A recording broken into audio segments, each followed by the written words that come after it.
కాంత నీ సతి అగ్ని తప్తమైనది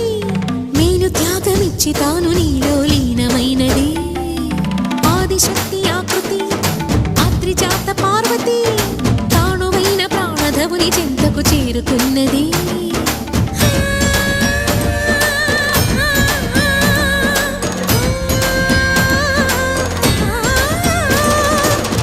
భువికి తరలించేలా ధరణి దివిని తలపించేలా